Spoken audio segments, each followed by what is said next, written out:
2025 दोपहर 1:30 बजे भारत का स्विट्जरलैंड कहलाने वाला कश्मीर के पहलगांव का खूबसूरत वेस्टर्न मैदान टूरिस्टों से खचाखच भरा हुआ था। लेकिन चंद मिनटों में माहौल बेकाबू और खतरनाक हो गया।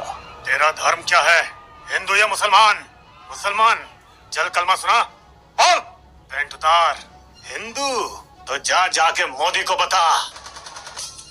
इससे प्रधानमंत्री नरेंद्र मोदी और पूरा भारत एक सुर में गरज उठा। दोषियों को बख्शा नहीं जाएगा। दोस्तों, यहाँ सवाल उठता है, आखिर क्यों पाकिस्तान और उसके आतंकवादियों ने 30 साल बाद टूरिस्टों पर हमला किया? ये नया और रहस्यमय आतंकवादी ग्रुप कौन है जिसे पाकिस्तान ने खड़ा किया है? इस हमले की साजिश कैसे रची गई? क्या भारत की सुरक्षा एजेंसियों से कहीं चूक हो गई? क्या ये सब एक बड़ी जंग का इशारा है?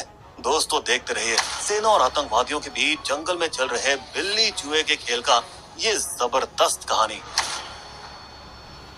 मंजुनाथ राव कर्नाटक के शिवमोगा से एक बिजनेसमैन अपनी पत्नी और बेटे के साथ पहली बार कश्मीर की सैर पर आए थे।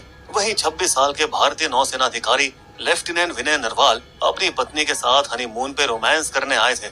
यहाँ एक और सैनिक मौजूद थे। अरुणाचल प्रदेश से भारतीय वायुसेना के कारपोरल टैग हाइलियांग इंटेलिजेंस ब्यूरो के अफसर मनीष रंजन भी अपने परिवार के साथ मस्त छुट्टियां मनाने आए थे। यतीश भाई परमार 45 राम कथा से लौटते वक्त अपने 17 साल के बेटे स्मिथ के साथ वहीं रुककर मस्ती कर रहे थे। State bank of India SBI के कर्मचारी शैलेश कालठिया सूरत से अपने परिवार के साथ आए थे। कुछ बाहर से आए थे, जैसे अमेरिका से लौटे वित्त अधिकारी भी अपने पत्नी और बच्चों के साथ वहीं मौजूद थे। रायपुर के बिजनेसमैन दिनेश मिरानिया अपने परिवार के संग शादी की सालगिरह सेलिब्रेट करने गए थे।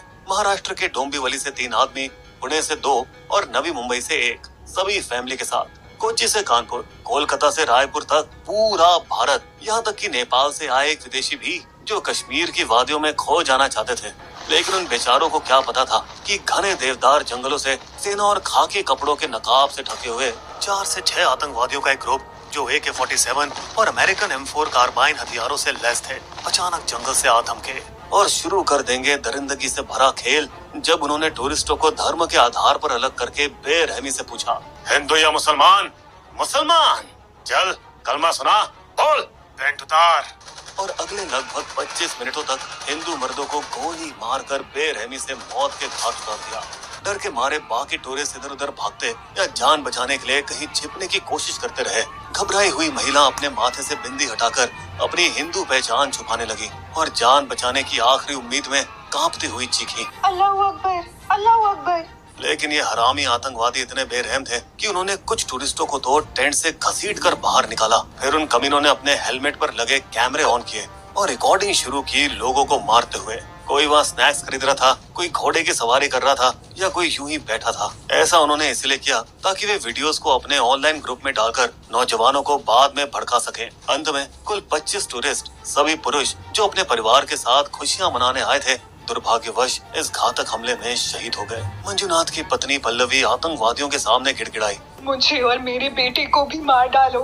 लेकिन उन दरिंदों ने उसे और बाकी पत्नियों को धमकाकर छोड़ दिया। जाकर बता देना मोदी को क्या हुआ यहाँ। दोस्तों, बता दें कि एक बहादुर घुड़सवार सैयद आदिल ने आतंकवादी की राइफल तक छीनने की कोशिश की, लेकिन उसे भी गोली मारकर चुप करवा दिया गया। और घोड़े वाले, फेरी वाले और वो गाइड्स जो शुरू में डरकर भाग गए थे, वे बाद में लौटे और 6 किलोमीटर के मुश्किल ट्रैक पर घायलों को घोड़ों की पीठ पर बिठाकर नीचे सुरक्षित ले आए। तफ्तीश लगभग 2 घंटे बाद करीब 3:45 बजे पुलिस, CRPF और आर्मी घटना स्थल पर पहुंची। अब सवाल ये उठता है, लेट क्यों? वो हम आगे की वीडियो में बताएंगे। लेकिन इस वक्त तक तो आतंकी भाग चुके थे और पीछे छोड़ गए थे सैकड़ों बुलेट शेल्स और मासूमों की लाशें। सुरक्षा बलों ने फौरन पहलगाम, अनंतनाग और आसपास के जंगलों में बड़े पैमाने पर सर्च ऑपरेशन शुरू कर दिए। गृह मंत्री अमित शाह खुद श्रीनगर पहुंचे और उन्होंने घटना और सुरक्षा समीक्षा की बैठकें करी। प्रधानमंत्री नरेंद्र मोदी ने सऊदी अरब का अपना दौरा बीच में ही छोड़ दिया और ऐलान किया, भारत हर आतंकी और उनके पीछे के लोगों को खोजेगा और सजा भी देगा। राष्ट्रीय जांच एजेंसी एनआईए ने जांच को अपने हाथ में ले लिया और एक आईजी रैंक अफसर को चुनकर टीम बनाई, जिसने गवाहों के बयान और सबूत जुटाने शुरू किए। 23 अप्रैल की दोपहर तक एजेंसियों ने आतंकवादियों के नाम जारी कर दिए। हाशिम मूसा उर्फ सुलेमान शाह और अबू तलहा और 2 स्थानीय लड़के अनंतनाग का आदित्य ठोकर और सोपोर का आसिफ शेख। दोस्तों बता दें कि उसी समय उरी में 2 अलग आतंकवादी घुसपैठ की कोशिश कर रहे थे, मगर भारतीय सेना ने उन्हें वहीं ढेर कर दिया। टूरिस्टों पर अब तक का ये सबसे बड़ा आतंकी हमला था और 2019 पुलवामा हमले के बाद पाकिस्तानी आतंकियों का जम्मू कश्मीर में सबसे खतरनाक हमला 370 और लश्कर की टीआरएफ। 2019 में आर्टिकल 370 हटाने के बाद सीमा पर और पर्दे के पीछे बातचीत हुई, जिससे 2021 में एलओसी पर काफी टाइम के लिए शांति बनी रही और फिर 2024 में जम्मू और कश्मीर में बड़े जोश के साथ चुनाव भी कराए गए। सब चंगा चल रहा था, टूरिज्म फल फूल रहा था। देखिए ना, 2024 में 2.3 करोड़ टूरिस्ट आए, इससे लोकल्स को रोजगार भी मिला। शायद इसकी एक और वजह ये थी कि पाकिस्तान पर आतंकियों को पैसा देने की पाबंदी लग चुकी थी, जिसको हाल ही में हटा दिया गया था। मगर दोस्तों, पिछले 6 सालों में लश्कर ए तैयबा ने कश्मीर में अपना जुड़वा गुप्त संगठन खड़ा कर दिया था, द रेसिडेंस फ्रंट टीआरएफ, ताकि वे आर्मी की जांच पड़ताल से बचे रहें, जो अब धीरे धीरे मजबूत होने लगा था। अपने कमांडर और लश्कर के मुखिया हाफिज सईद और उसके साथ ही सैफुल्ला कसूरी की अगुवाई में, जो कि इस हमले के मुख्य साजिशकर्ता भी हैं। दोस्तों, कसूरी ने नफरत का जहर फैलाने की शुरुआत ऑनलाइन की थी। उसने ऐसे कश्मीरी युवाओं को जोड़ा था जिनका आतंक का कोई रिकॉर्ड नहीं था, फिर उनको भड़काया, खास तौर पर कश्मीर में हिंदुओं को दिए जा रहे रहने के सर्टिफिकेट के खिलाफ। ये उन सभी नौजवान जिनमें खास जोश और जुनून दिखता, उन्हें उकसाते, पिस्तौल और ग्रेनेड देते ताकि वो हमला कर सके, और फिर वे भीड़ में गायब हो जाते, जिससे जांच एजेंसियों को कोई सुराग नहीं मिलता। दोस्तों बता दें कि फिलहाल कश्मीर घाटी में करीब 60 सक्रिय आतंकियों में से 25 टीआरएफ से जुड़े हैं, जिस वजह से कुछ बड़ा होने के संकेत तो कुछ टाइम से थे ही, क्योंकि जम्मू क्षेत्र में एनकाउंटर बढ़ गए थे, जहां पिछले 2 सालों में 144 आतंकी मारे गए और 50 सैनिक शहीद हुए। दोस्तों, जून 2024 में जम्मू के रियासी जिले में इन आतंकियों ने वैष्णो देवी जा रही 50 यात्रियों से भरी बस पर घातक हमला किया, जिसमें 9 श्रद्धालुओं की मौत हो गई और बस गहरी खाई में गिर गई।